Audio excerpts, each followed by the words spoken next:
Hey everybody, I'm back. I'm sorry I haven't posted in probably about a month now. I got a little busy with my full-time job, which is selling real estate, and I had some family trips. So I was still going to garage sales and thrift stores. I just wasn't making videos and getting them published, but I do have two here. I went to Bits and Bob's over in New Berlin, and I went up to Thrifty Shopper in New Hartford. I only got a handful of things, but here's a couple shopping trips to share with you guys, and then I'll go over with you what I got.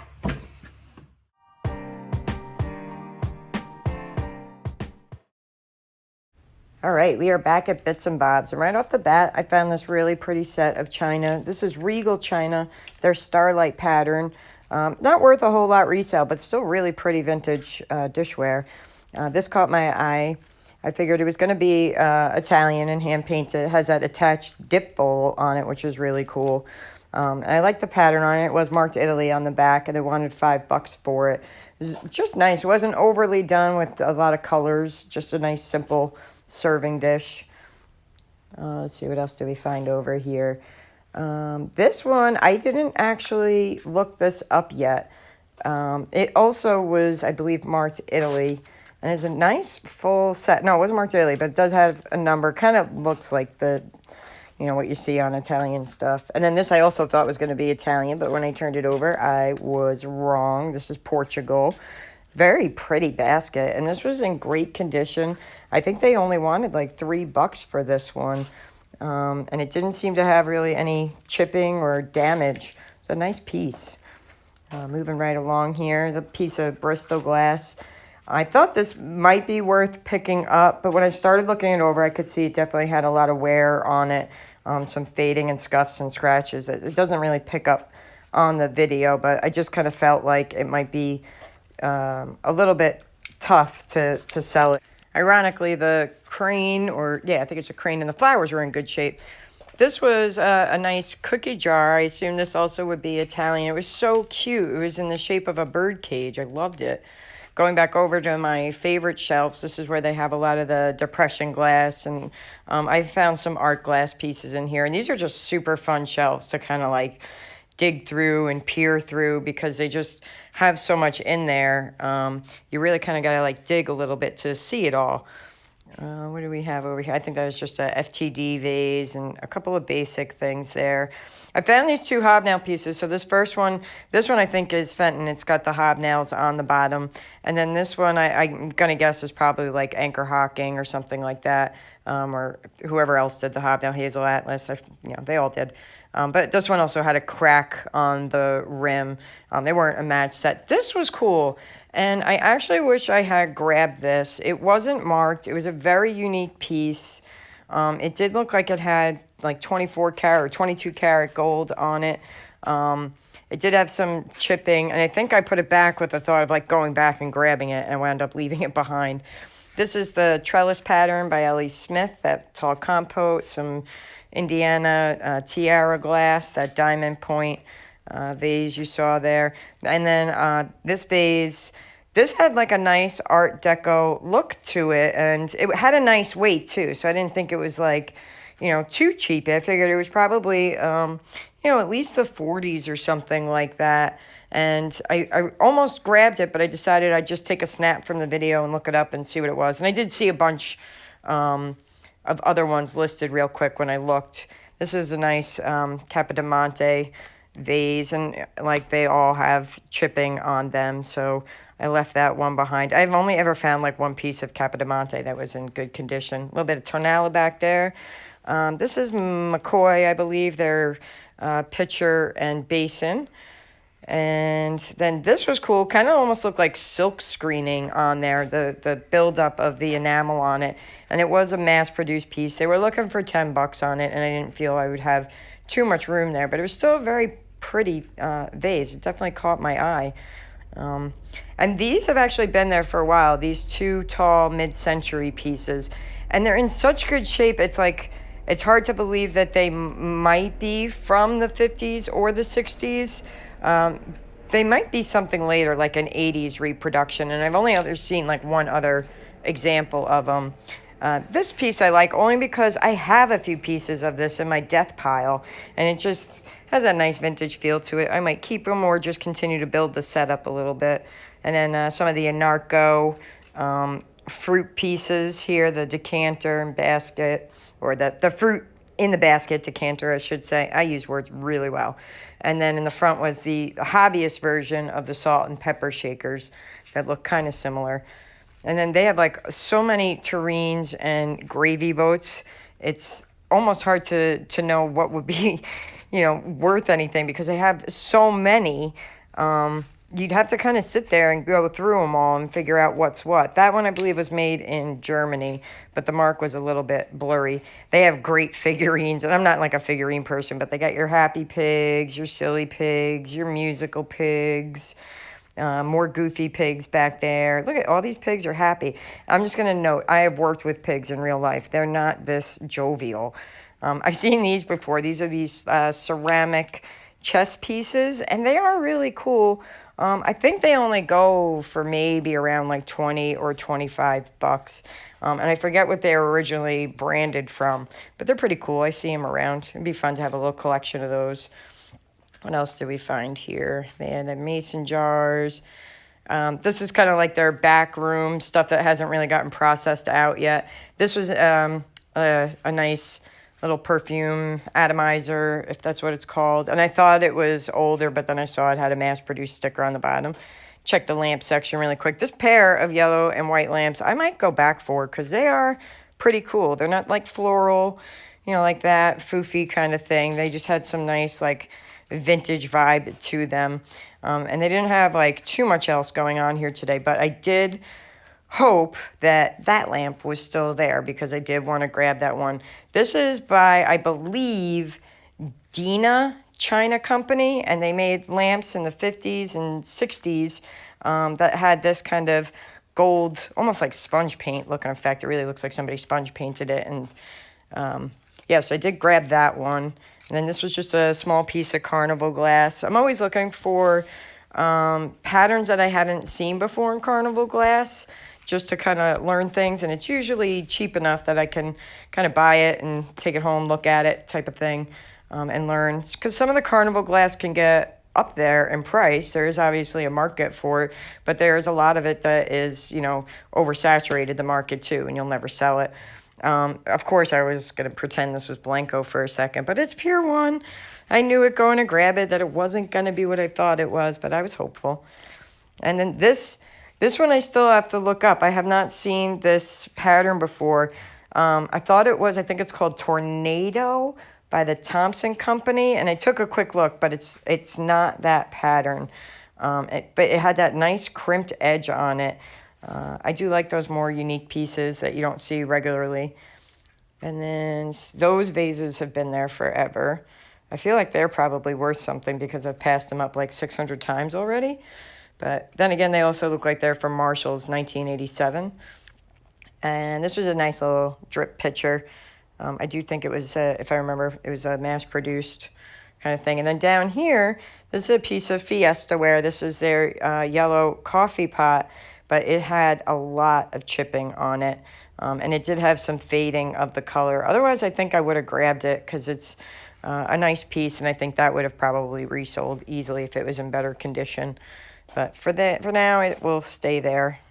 And I go back over to this place a lot. So, if I change my mind, hopefully it's still there. Only $5. And these, so I have seen these under the name Florencia, but these are marked Heritage. So I'm not sure if there's like a deal there where Florencia rebranded itself or they rebranded the pattern. They are really cool.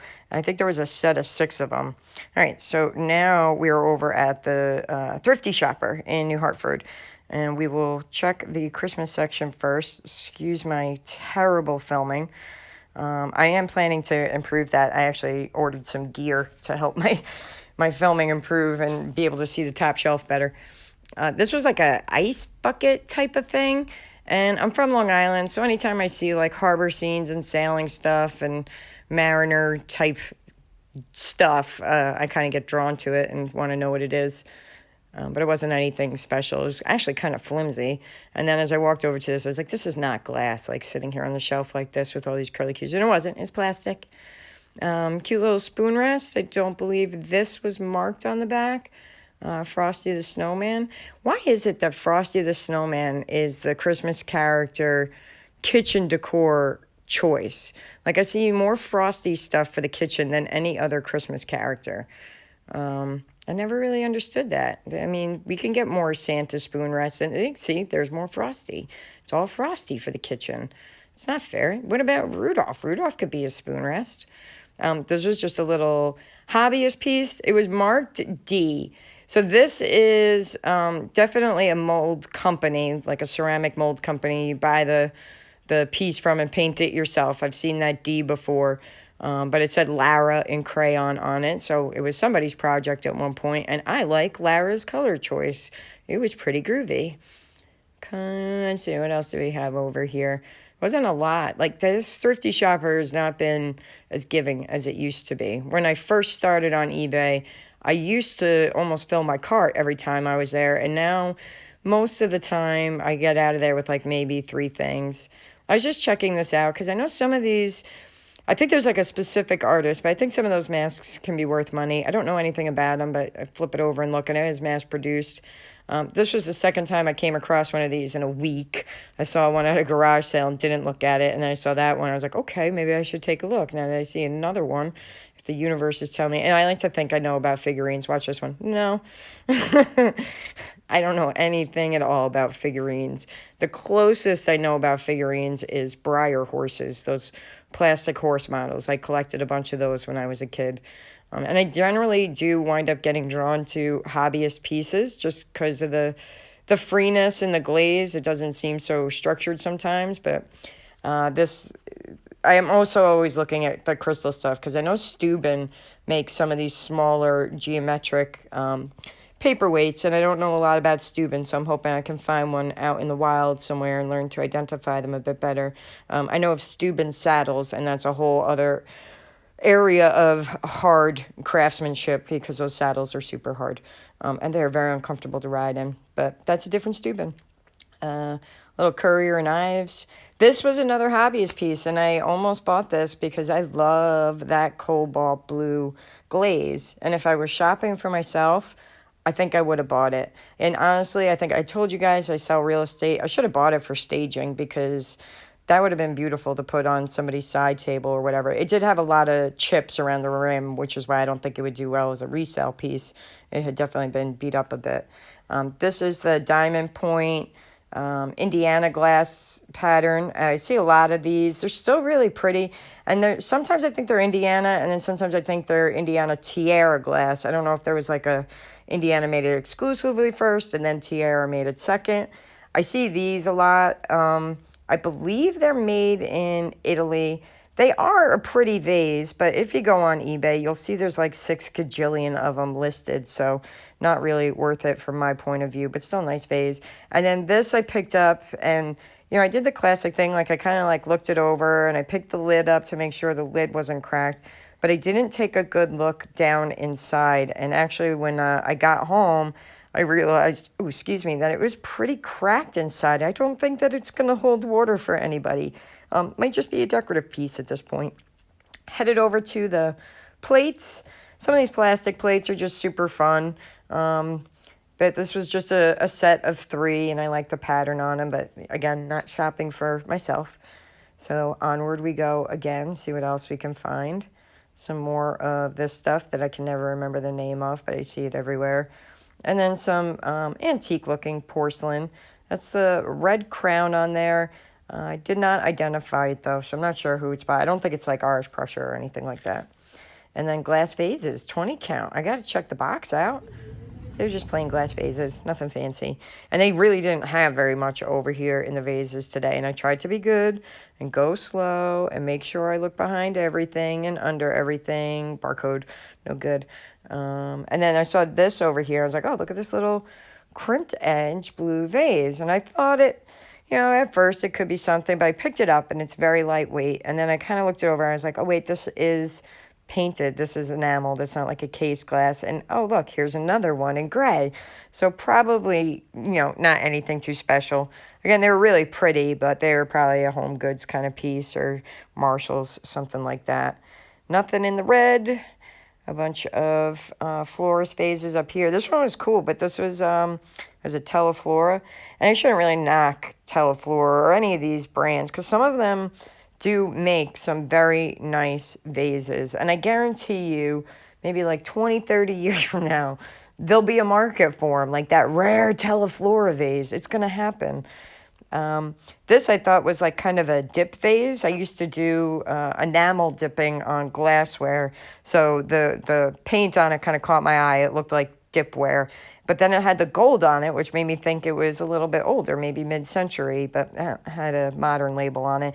And then this little guy I found tucked behind, just a little piece of vintage green glass bud vase. It has a little star and fan pattern on it.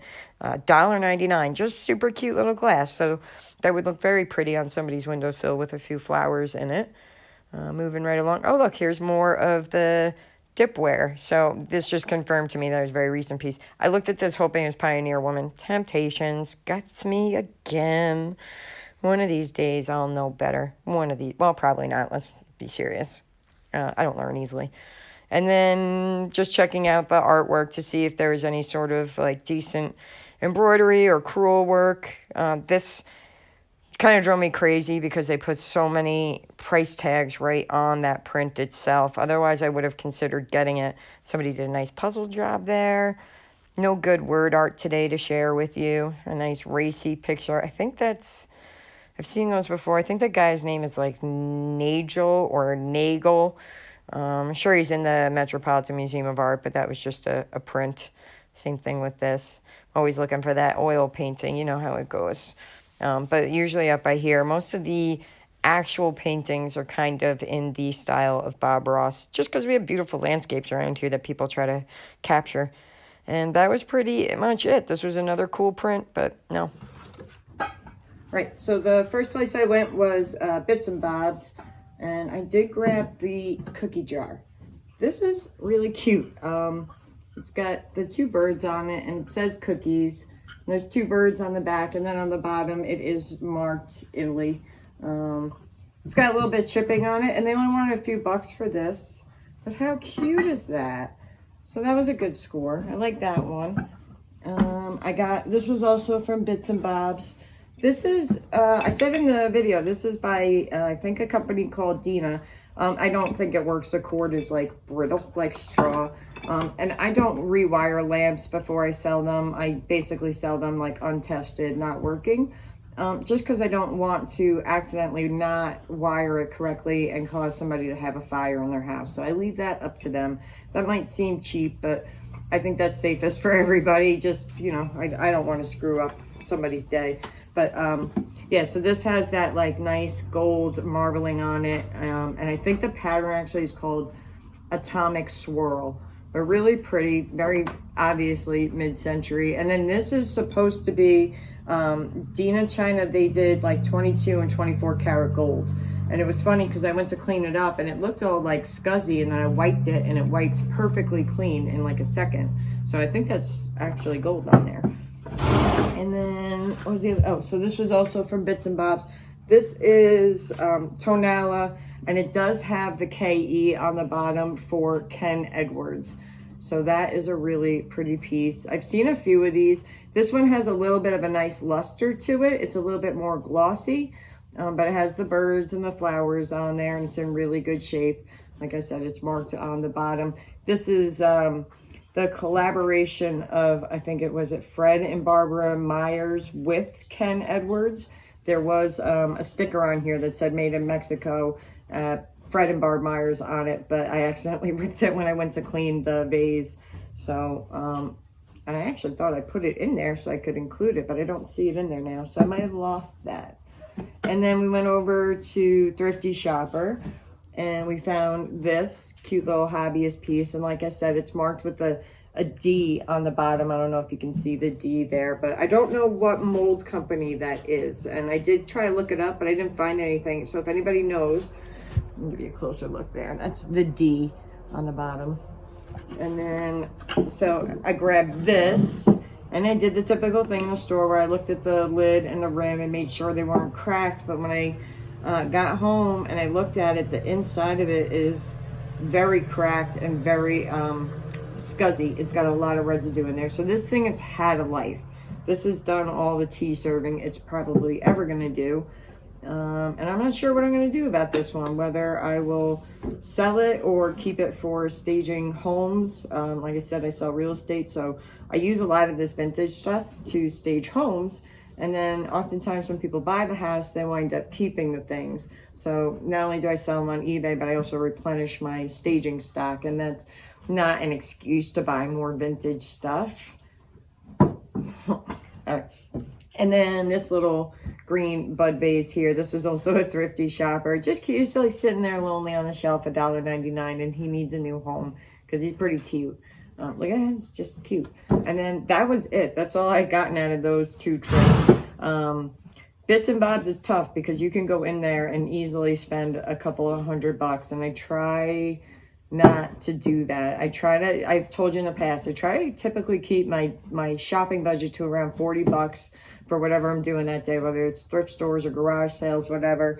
I try to stick to $40, so I always kind of know what I spent, and I don't go home and I'm like, wow, how much did I spend over there or over there? I know I get $40 out at the ATM and I go out with that and I see what I can do. If I get somewhere and there is something that's above my budget, I will weigh whether or not it's worth like running to the ATM or something like that. Most of the time it's not. And I've found at this point from selling vintage stuff, I'm for the most part better off to leave something questionable behind unless I know what it is, because I have brought home a lot of things that I was like, I can't leave this behind, it's going to bother me, and it's like a $2 thing. So it's tricky, this vintage stuff. And speaking of, I found this at a local thrift store that just reopened like a week ago, and I'm super excited. And when I saw it on the table, I thought it could be Blanco, just the architecture of it, the weight of it, the blue, but there's no mark on the bottom. I think it's a bulb forcing vase, and it does have some air bubbles in it. But if anybody out there happens to know the maker on this, I would love to know. Like I've said before, I love sharing knowledge and learning new things. So that's my mission for you guys. If anybody knows what this is, I'd love to know. And that's it. Next week is Madison Bouckville Antiques Fair, and I do plan on going to that. I probably will spend more than $40, but not a whole lot more. Madison Bouckville is great, but sometimes it can be a little bit pricey for the reseller. For anybody buying stuff for their house, whatever, you can go hog wild there and do really well. But a lot of them are antiques vendors, and they know what stuff is worth. So it's a huge thing if you've never gone to Madison Bouckville. It's tents over acres of farmland.